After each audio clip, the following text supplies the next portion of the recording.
Yo, YouTube, what's up with your boy, Sports and Fitness Rants? I'm back, guys. Click that like button. Subscribe to my channel. What's up, y'all? Welcome back, guys. Welcome back, man. And Happy New Year to all you guys, man.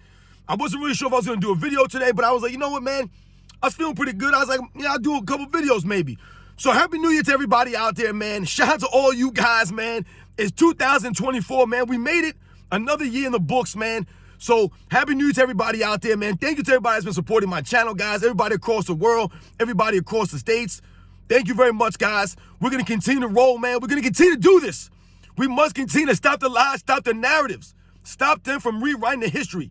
We must continue to stand up and educate, guys. So thank you to all you guys out there, man. And in this video, man, we're going to speak about how Michael Jordan dominated the big man era. That's right, ladies and gentlemen. Michael Jordan dominated the big man era of the 90s. Without a real quality big man, if you think about it, guys. So we're going to talk about it in this video. And everybody, you guys know what to do, man. Turn the volume all the way up. Hit that play button. Remember, these videos are for educational purposes. And let's roll. So, yes, guys, once again, Happy New Year to all you guys out there, man. I hope you guys had a good night, man. I did not see the ball drop myself. I do not stay up late. I'm an early bird, guys. I wake up early. I go to bed early, man. But yeah, I didn't see the ball drop. But Happy New Year to everybody once again. And like I said, in this video, guys, we're going to speak about Michael Jordan dominating the big man era. So, yes, guys, I've done a video on this, I don't know, 3-4 months ago, maybe it was, something like that. I did a video on Michael Jordan dominating the big man era. But in that video, I focused on the aspect of Michael Jordan changing the game from the big man, right? The traditional big man, right? And how Michael Jordan was really the first guard to be successful at a high level as far as winning championships and leading a dynasty, leading a team, right, to the promised land. Michael Jordan's really the first guard to do that at a high level.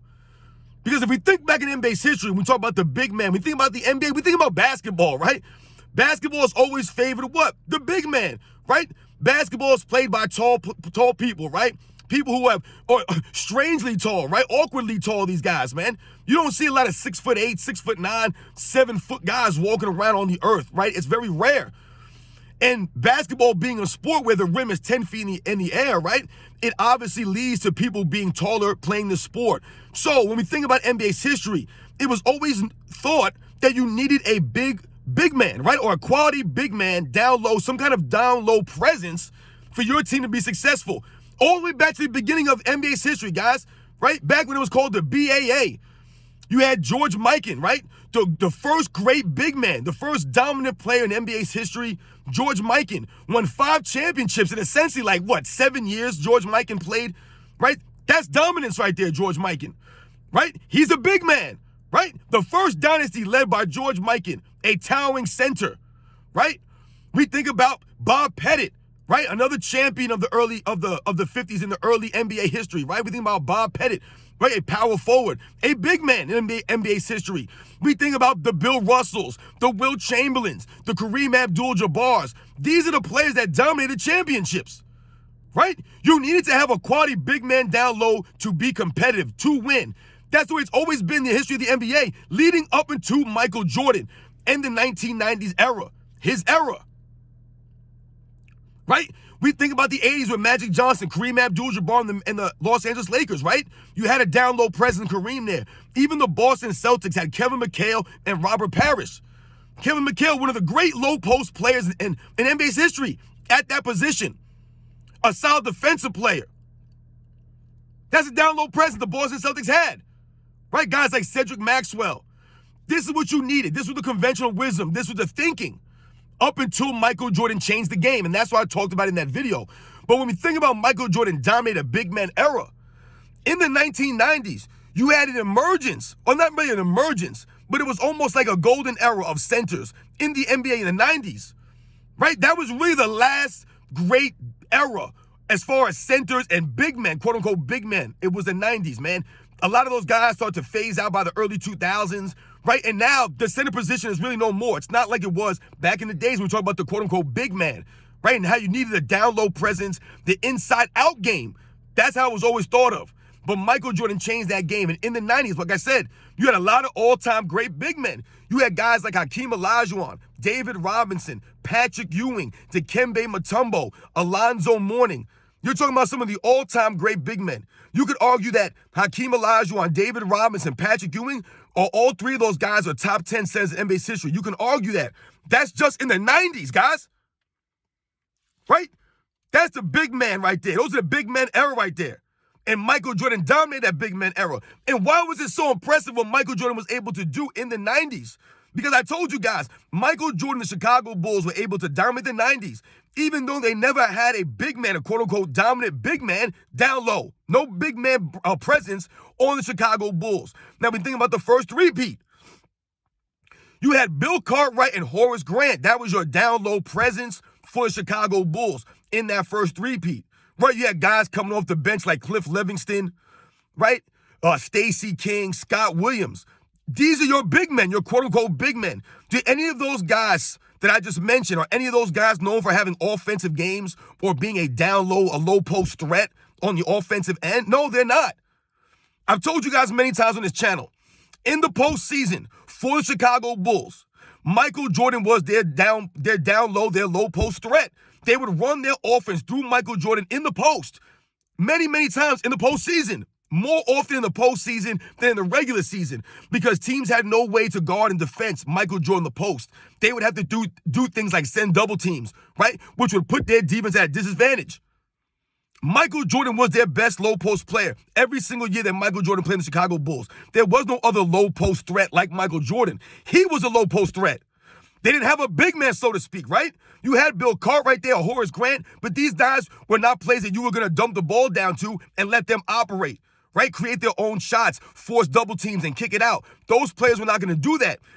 Teams were not going to double team Bill Cartwright on the Chicago Bulls, right? He didn't have the offensive game like that. You guys remember Bill Cartwright? Michael Jordan would hit Bill Cartwright. He'd be wide open for a jump shot. It would take Bill Cartwright about 4 or 5 seconds just to get his jump shot up above his head. That's how slow the windup in the shot by Bill Cartwright was. This guy could not create his own shot. He didn't have a game like that on the Chicago Bulls. No low post presence. We think about Horace Grant. Once again, this is no knock on Horace Grant. Like I said, he'll give you maybe 12, 14 points a game, but it's not going to be, Horace Grant banging down low, posting guys up and operating in the low post. He's not going to do that. Horace Grant's going to get his points off of putbacks, fast breaks, right? He's going to get some feeds from Michael Jordan, Scottie Pippen, these guys cutting in the lane and dropping off to Horace Grant. That's how he scores his points. And he's going to give you a solid 10, 11, 12 rebounds. That's Horace Grant. He's not going to operate down low like that and post players up. That was always Michael Jordan. Scottie Pippen, the same thing. He didn't have a post-up game like Michael Jordan. So when we think about the Chicago Bulls winning 3 championships, right, the first three-peat in the early 90s, the Chicago Bulls, right, were going against other teams that had quality big men up into the championship rounds. But they were still able to beat these teams with quality big men because of Michael Jordan. The greatest of Michael Jordan dominating the big man era. Right? We think about the early 90s going against teams like the New York Knicks with Patrick Ewing. Right? You had Patrick Ewing going against Bill Cartwright. Right? And Patrick Ewing would often win that battle. Now, Bill Cartwright gave effort. He was a tough, hard-nosed defensive player. He would give effort. He was a big body, Bill Cartwright. He was a quality veteran role player. But Bill Cartwright was not nowhere near the level of Patrick Ewing. Right? So Patrick Ewing would often dominate Bill Cartwright. They would have to double-team Patrick Ewing and things of that nature. That's where the Chicago Bulls' help defense would come into play. Right? I'm always telling you guys about Michael Jordan and Scottie Pippen's ability to be good help defensive players. Right? They're helping on guys like Patrick Ewing from the defensive rotations where they have to double down and help a Bill Cartwright out. But they were able to beat the New York Knicks, right, every single year because of Michael Jordan's greatness. There were many teams. I wrote down some of these guys, man, so I didn't forget, man. We think about some of the big men. Like I said, in the first three-peat, we talk about just the first three-peat now. We think about those early 90s, right? And we think about the Eastern Conference and just the big men overall in the league at that time, right? The guys that I mentioned, but also other guys in the Eastern Conference like Rick Smits and Ronnie Cycli, Kevin Willis, Charles Barkley in the early 90s in the Eastern Conference. And some people may not consider a Charles Barkley a quote-unquote big man, but Charles Barkley played like a big man. He might have only been about 6'5", right? The quote-unquote shortest rebounding champ in history. I would argue between him and Elgin Baylor are probably the greatest rebounders at that size. But when we think about Charles Barkley, he played a lot bigger than his 6'5" stature would indicate. He played like a man 6'10". This is Charles Barkley. So Charles Barkley was always regarded and viewed as a big man. You had someone down low. You need to stop him, right? Guys like Horace Grant, they couldn't guard Charles Barkley. They had their hands full, right? They would always have to help on a Charles Barkley, right? Don't forget, the Chicago Bulls beat the Sixers in the playoffs in 1990 and in 91. Once again, going as a big man, like I said, guys like Kevin Willis, I mentioned, on the Atlanta Hawks with Dominique Wilkins, Dikembe Mutombo, right, in the early 90s, in the mid-90s. The Chicago Bulls would beat teams like the Atlanta Hawks, right, en route to championships in the 90s, going against quality big men. This is the Chicago Bulls, guys. This is Michael Jordan dominating the big man era without really ever a stout big man down low or having a big down low presence. All the other quality teams of the 90s always were known for having big men. Think about it, guys. You think about Hakeem Olajuwon on the Rockets winning the championship, right, in 94, 95. There's your down low presence, Hakeem Olajuwon. All the quality teams in the 90s had quality big men. The New York Knicks of the early 90s into the mid to late 90s, right? You had Patrick Ewing there, one of the all-time great centers. We think about the San Antonio Spurs that were always very competitive in the Western Conference in the 90s. You had David Robinson there. The Reggie Miller Pacers also had Rick Smits all those years. A lot of people forget about Rick Smits. He ended up having the foot problems, which really, stopped him from reaching his true potential. But Rick Smits was a very quality big man.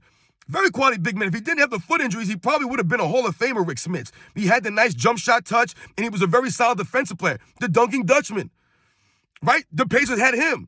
Like I talked about the Atlanta Hawks with Dominique Wilkins, you had a quality guy like a Kevin Willis down low, a 6'10" rebounding machine that was there every single night, dependable, hard-nosed, gritty, tough player. Kevin Willis, right? All these teams were known for having quality big men down low, a down low presence. Michael Jordan was the Chicago Bulls down low presence, right? We even think about some of the other players, like the lesser-known players, like a Manute Ball in the early 90s on the Philadelphia 76ers with the Charles Barkley, right? We think about a Mark Eaton in the early 90s on the Utah Jazz, right? A giant, 7'4", 280 pounds, Mark Eaton, right? One of the great shot blockers in the NBA's history. Played in the late 80s into the early 90s. Mark Eaton, man. People forget about a lot of these guys. Robert Parrish, who played on the Boston Celtics forever. Robert Parrish played till he's like 43 years old or something like that, man. There were a lot of quality big men. We think about Brad Daugherty on the Cleveland Cavaliers. These are the teams that the Chicago Bulls and Michael Jordan were going against. Going against Larry Nance and Brad Daugherty on the Cleveland Cavaliers. Right? Even if we think about the Los Angeles Lakers, guys, if we think about the LA Lakers in the 91 finals that the Chicago Bulls beat, Vlade Divac was killing Bill Cartwright. He was killing the big men on the Chicago Bulls in that series, guys. Vlade Divac, I believe, averaged like 18 points a game in that finals, right? Like a smidge under Magic Johnson to lead the Lakers. Averaged like 8 rebounds, like 3 blocks or something like that, Vlade Divac. He was killing the Chicago Bulls big men. Bill Cartwright could do nothing with Vlade Divac, guys. This is the Los Angeles Lakers, Vlade Divac, in like his second or third year in the NBA. Was killing the Bulls. But the Bulls were still able to dominate because of Michael Jordan's greatness, right? So it didn't matter that they were getting beat down low. And oftentimes they would be outmatched down low, right? You go against the New York Knicks with Charles Oakley and Patrick Ewing, right? Anthony Mason, right? Some of these tough, hard-nosed players. And you got Horace Grant down there and Bill Cartwright.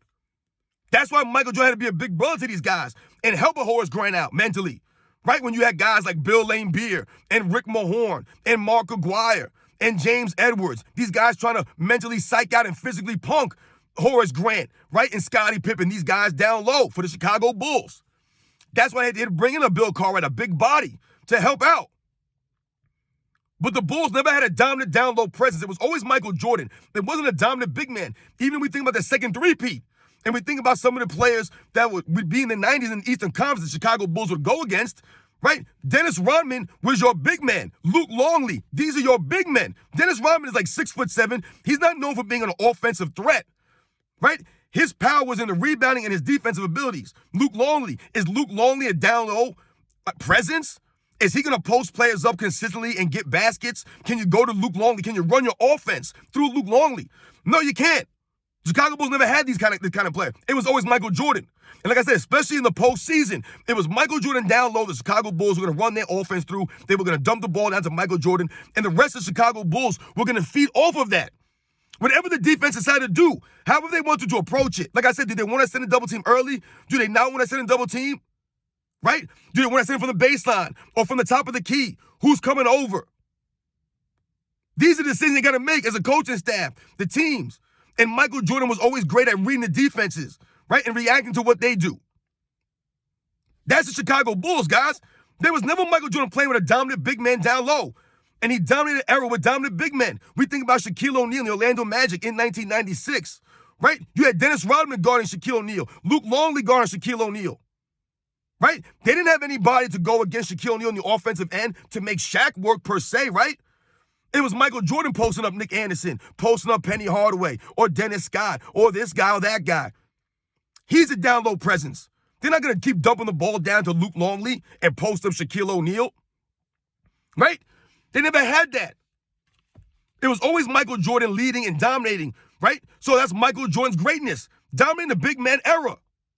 We think about the Miami Heat with Alonzo Mourning, Larry Johnson. The Charlotte Hornets with Alonzo Mourning and Larry Johnson in the early 90s. These are the teams that the Chicago Bulls would be going against in the Eastern Conference.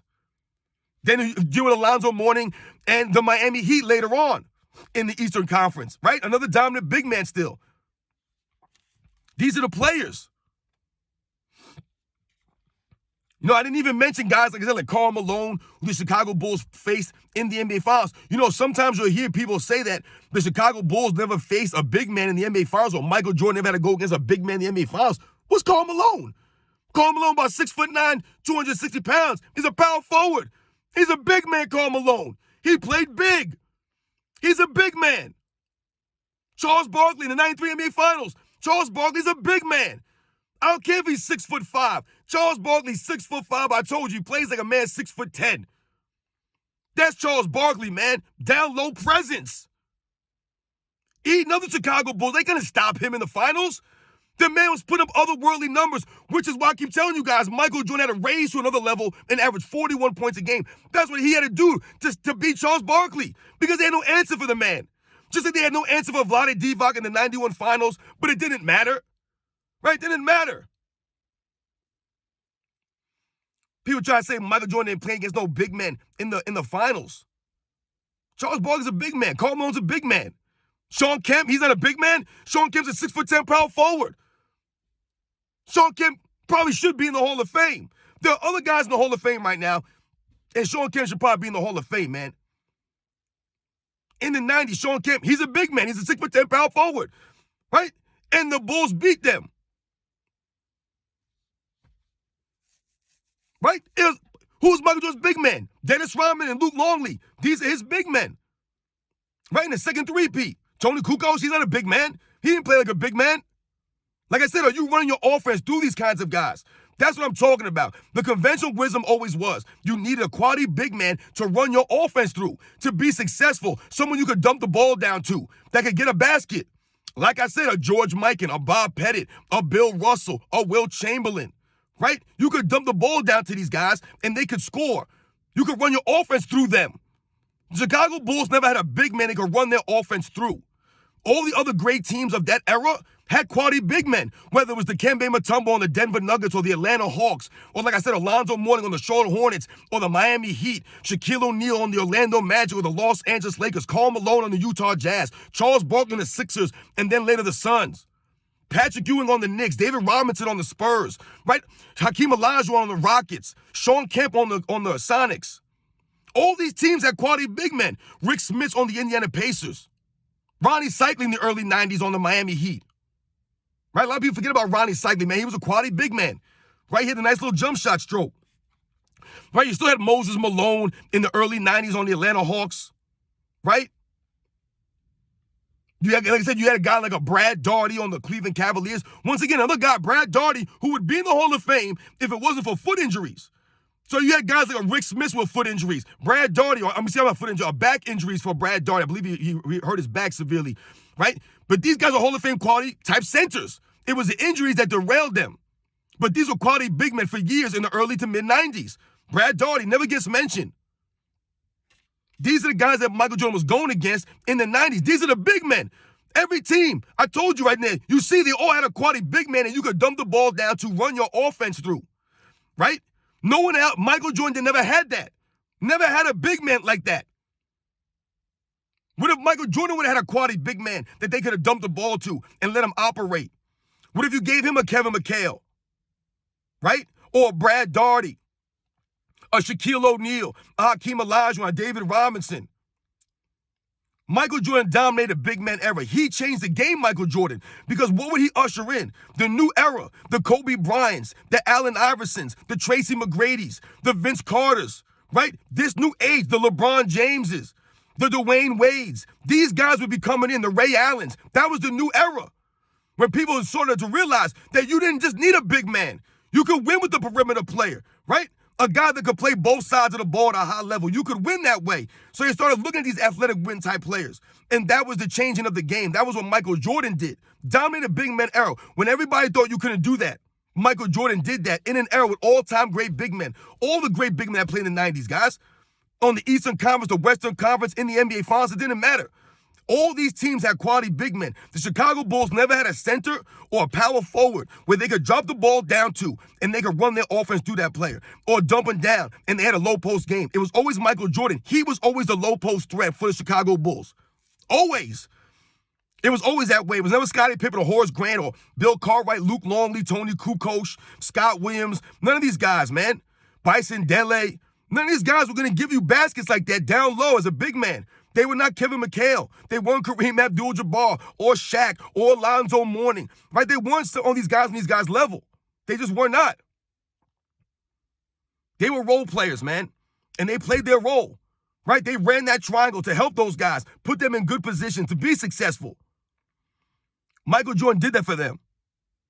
And remember, they all fed off of Michael Jordan on the offensive end. That's why I always tell you guys, Michael Jordan carried the Bulls offensively in the 90s, man. He carried them. I told you, never play with another scorer. Scottie Pippen was never a scorer. Scottie Pippen was never a shooter like that. None of that stuff. These guys fed off of Michael Jordan. They're going to give you 14, 15, 16 points a game, 17 points a game, Scottie Pippen, 18 points a game maybe. Maybe he'll give you 20, but he's going to be coming off of Michael Jordan, right? And the offense, the triangle offense, Scottie Pippen's never going to break the defense down at a high level consistently. Yes, from time to time he can do that, but not a consistent level and not when it matters most. That was always Michael Jordan. There was no one else. You guys know the deal, man. Michael Jordan dominated the big man era of the 90s, man. The last great era with the great big men. By the early 2000s, that role started to phase out with a lot of these guys, man. Right? The game started to evolve, right? But in the 90s, man, when everybody thought you still needed a big man to dominate, Michael Jordan dominated that era, and the Chicago Bulls never had a dominant center, a dominant power forward like that. They never did, man. It was Michael Jordan and Scottie Pippen. And it was Michael Jordan leading the way in that era, man, going against all-time great centers. Not so-so guys. These are all-time great centers, man, that I was just talking to you guys about. All-time greats. You guys know the deal, man. Shout out to the 90s, man. Much respect to the 90s era. Shout out to Michael Jordan, his greatness, man. I'll catch you guys on the next one.